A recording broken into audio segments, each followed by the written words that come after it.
I'm going to make a series about crafting, and I'm going to explain it to you pretty much how to craft in general. I'm not going to give you examples of how to craft certain items for certain builds.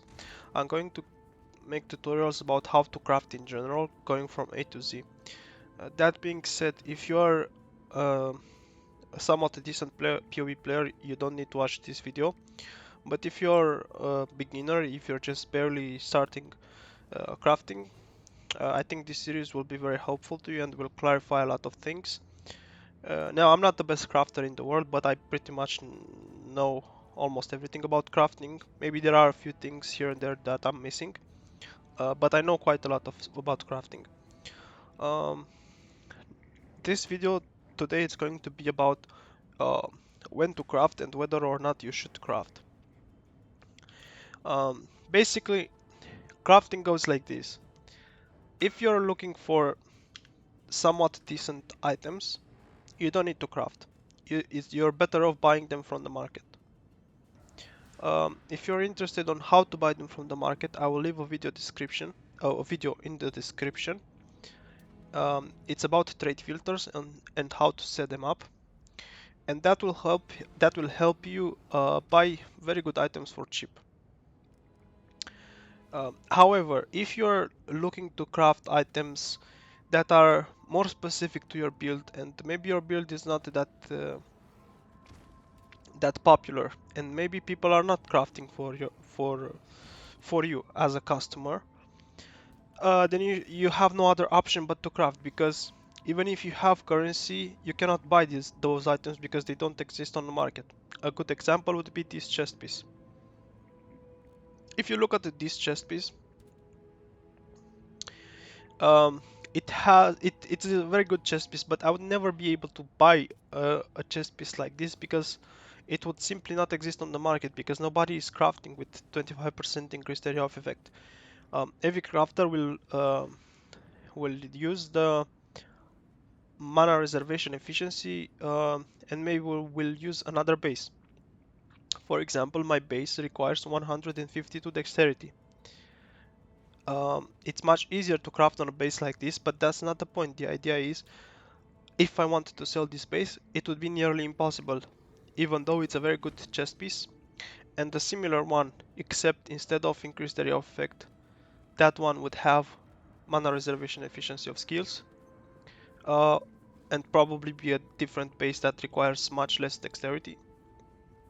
Such a base would probably serve for 150 to 200 divines. But for me to sell this base would be impossible. And also there is no one on the market to buy like this. But for my build, it's the best one that can be.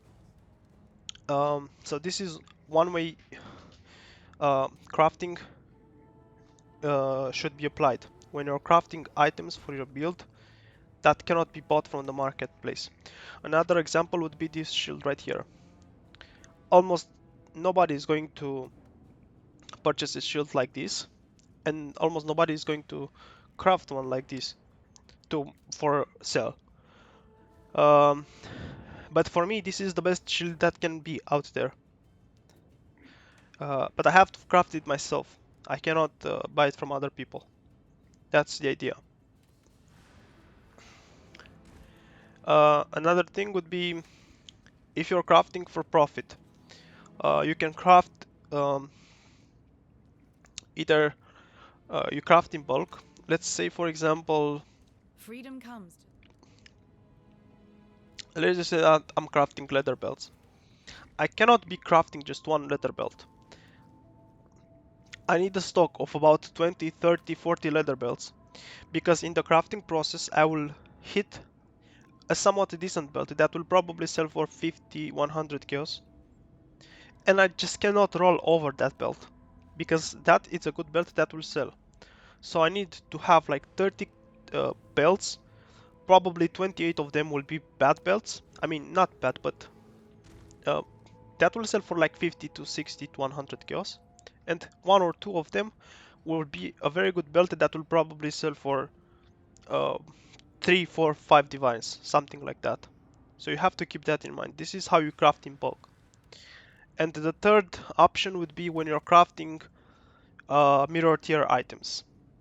I mean, you could say that if you craft a wand like this that is in very high demand, this is not mirror tier, but you can craft a wand similar to this and sell it for maybe 40, 35 divines, and you invest in it like 30 divines and you make 5 divines profit, or you invest 25 divines and you make 10, 15 divines profit.